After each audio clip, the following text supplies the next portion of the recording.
Hello guys, welcome back शिखा.SCS MCQ choice question में आज हिस्ट्री का पार्ट 15 देखेंगे। सो स्टार्ट करते हैं आज का सेशन। फर्स्ट क्वेश्चन है, हम्पी किस साम्राज्य की राजधानी थी? तो हम्पी किस साम्राज्य की राजधानी थी? तंजावुर की तो हम्पी थी नहीं, विजयनगर की जो थी हम्पी थी।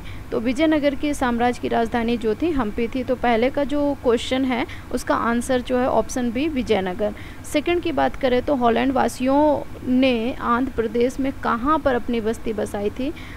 जैसा कि आप सभी को पता होगा कि इसका आंसर मछलीपट्टनम है, क्योंकि वहीं पर हॉलैंड वासियों ने अपनी बस्ती बसाई थी। नेक्स्ट क्वेश्चन देखते हैं। थर्ड क्वेश्चन, निम्न में से कौन से कथन सत्य हैं? यानी कि सत्य पूछा है, इसको जरूर से ध्यान से देख लिया करिएगा, क्योंकि कभी कभी असत्य भी पूछ देता है। तो सत्य कौन कौन से हैं देखते हैं। हम राजराजेश्वर मंदिर के मूर्तिकार जो थे, स्थपति जो जिनको कहा गया, का नाम एक शिलालेख से जानते हैं। तो ये था कि एक शिलालेख के द्वारा हमें उनके नाम का पता चला, क्योंकि उनका नाम वहाँ पर अंकित था शिलालेख में। दूसरा था कि सौदागर लोग काफिलों में यात्रा करने की बजाय अकेले यात्रा करना पसंद करते थे। तो ऐसा तो था नहीं, ये काफिलों में यात्रा नहीं करना, काफिलों में ही यात्रा करना पसंद करते थे। दूसरा है कि काबुल हाथियों के व्यापार का प्रमुख केंद्र था। तो जैसा कि काबुल है, काबुल एक रेगिस्तानी एरिया है, तो वहाँ पर हाथी तो होने से रहे, वहाँ पर ऊँटों का रहता है, घोड़ों का रहता है। तो यहाँ पर ये भी जो है गलत ऑप्शन है। लास्ट है, सूरत जो था बंगाल की खाड़ी पर स्थित एक महत्वपूर्ण व्यापारिक पत्तन था। तो सूरत आपको पता है कि गुजरात में स्थित है, और गुजरात आपका बंगाल की खाड़ी नहीं, अरब सागर की तरफ स्थित है। तो यहाँ पर ये भी गलत हो गया। तो ऑप्शन इसका सिर्फ एक सही है, और देखें तो सी ऑप्शन केवल एक इसका सही है, थर्ड का। नेक्स्ट क्वेश्चन है, तंजावुर नगर को जल की आपूर्ति कैसे की जाती थी? तो तंजावुर नगर में जल की आपूर्ति किसके द्वारा की जाती थी? कुओं और तालाबों से की जाती थी, नहरों से, नदियों और तालाबों से। तो नदियों का कहीं भी उल्लेख नहीं था वहाँ पर, ठीक है। कुओं और तालाबों से की जाती थी। तो इसका ए ऑप्शन करेक्ट है कि तंजावुर नगर को जल की आपूर्ति कुओं और तालाबों से की जाती थी। नेक्स्ट क्वेश्चन देखते हैं। क्वेश्चन फिफ्थ है, मद्रास जैसे बड़े नगरों में स्थित ब्लैक टाउन्स में कौन रहता था? तो ब्लैक टाउन्स जो है वो जब बाहर के लोग आए थे, यूरोपियन लोग, तो उन्होंने क्या किया था कि भारत के जो लोग बुनकर थे, ठीक है, उनको वहाँ पर अलग से काम जब दिया था, उन्होंने काम दिया था, तो उनको वहाँ पे अलग से रहने के लिए भी एक जगह बसाई थी, उसी को ब्लैक टाउन्स कहा जाता था। तो ब्लैक टाउन्स में रहते थे जो वहाँ के लोकल बुनकर वगैरह होते थे, ठीक है, वो रहते थे, और सौदागर थे वो भी रहते थे। तो यहाँ पर आप देखिए तो ए और बी में केवल है, यानी कि एक एक चीज़ सही है। बट सी का आप देखें तो बुनकर और सौदागर दोनों हैं। तो 5 का जो सी ऑप्शन है वो करेक्ट है कि मद्रास जैसे बड़े शहरों में स्थित ब्लैक टाउन्स में बुनकर और सौदागर दोनों रहते थे।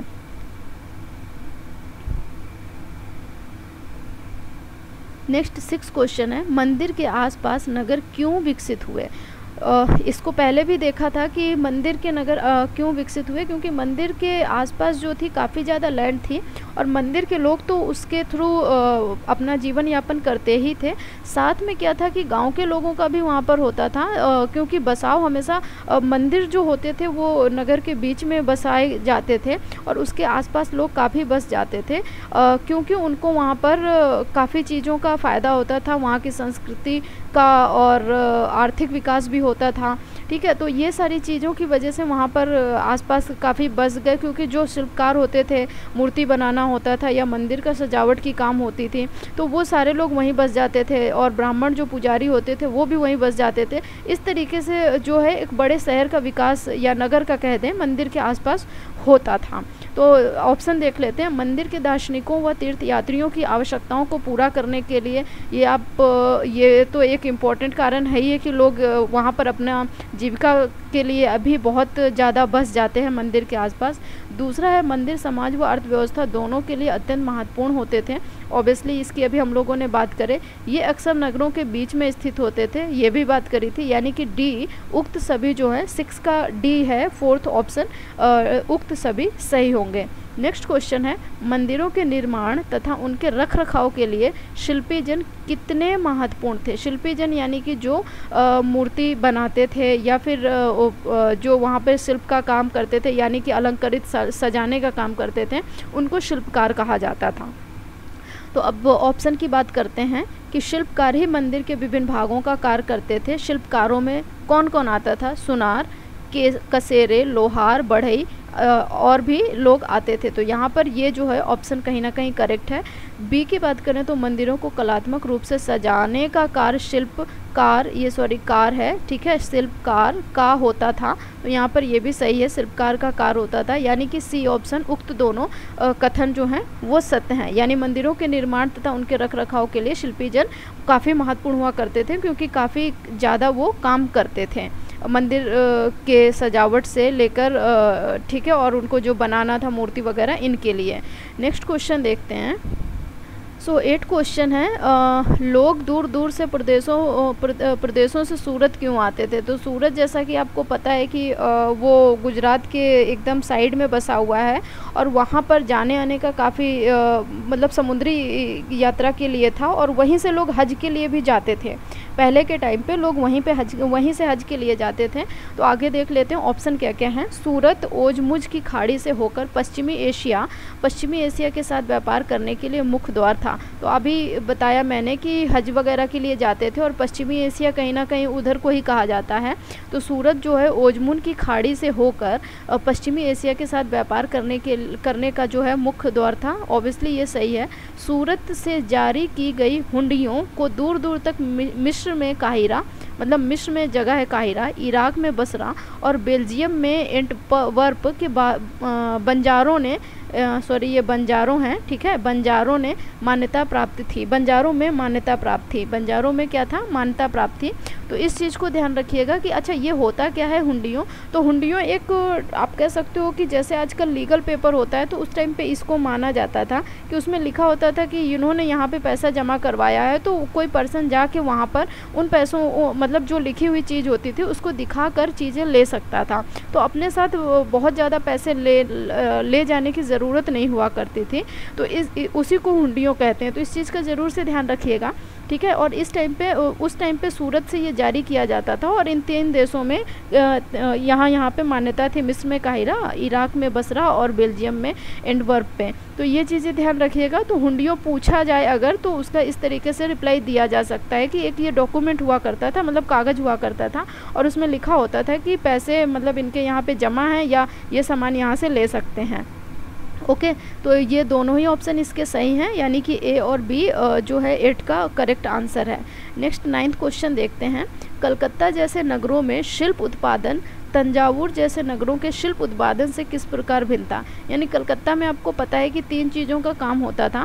पहला तो देखिए आप सूती वस्त्र के लिए फेमस था, उसके बाद रेशम के लिए भी काफ़ी फेमस था, और अगर तीसरी बात करें तो जो पटसन उद्योग है वो कलकत्ता में हुआ था, लेकिन वो बाद में हुआ था, ठीक है। यहाँ पर आप देखें तो ये 2 चीज़ें तो काफ़ी फेमस हुई।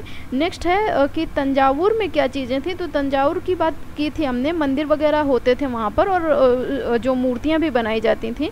तो यहाँ पर क्या क्या चीज़ें थी, अब ऑप्शन में देख लेते हैं। कलकत्ता में मुख्य शिल्प उत्पादन सूती और रेशमी वस्त्र का था, जबकि तंजावुर में सूती वस्त्र के साथ साथ काष्ठ मूर्ति व मंदिर से जुड़ी अनेक गतिविधियाँ भी थीं। ऑब्वियसली ये सही है।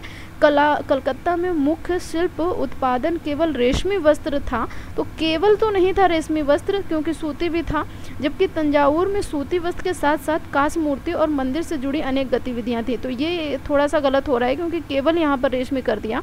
नेक्स्ट है कलकत्ता में मुख्य शिल्प उत्पादन केवल सूती वस्त्र था, अब यहाँ पर केवल सूती वस्त्र कर दिया, तो ये भी गलत हो गया। यानी कि आप देखिए, और डी है सभी कथन असत्य हैं, तो ये भी गलत है। यहाँ पर सिर्फ ए ऑप्शन सही होगा कि कलकत्ता में मुख्य शिल्प उत्पादन जो था वो सूती व रेशमी वस्त्र का था, जबकि तंजावुर में सूती वस्त्र के साथ साथ काष्ठ मूर्ति व मंदिर से जुड़ी अनेक गतिविधियां होती थी। तो 9 का ए ऑप्शन सही है। नेक्स्ट क्वेश्चन देखते हैं। नेक्स्ट और लास्ट क्वेश्चन है 10th क्वेश्चन। वर्णों के भीतर पैदा होती नई जातियां कहलाती थी। यानी कि एक वर्ण तो पहले से था ही, उसके भीतर भी यानी उसके अंदर भी जो जातियां पैदा हुई थी वो नई जातियां क्या कहलाती थी? लोहार, बढ़ई, मिस्त्री, ये चीज़ें तो थीं, ठीक है। ब्राह्मण तो नहीं थे, ये ध्यान रखिएगा, ब्राह्मणों ने ही इन लोगों को मान्यता दी थी, तो ये तो नहीं थे। ये देखते हैं लास्ट ऑप्शन, सुनार, लोहार, बढ़ई, मिस्त्री। तो ये यहाँ पर चारों सही है, यहाँ पर एक ऑप्शन नहीं है, यानी कि इसका डी ऑप्शन सही है। ओके, आई होप कि ये वीडियो आपके लिए काफ़ी हेल्पफुल रहेगा। अगर पसंद आए तो लाइक और शेयर ज़रूर करिएगा। Thank you for watching.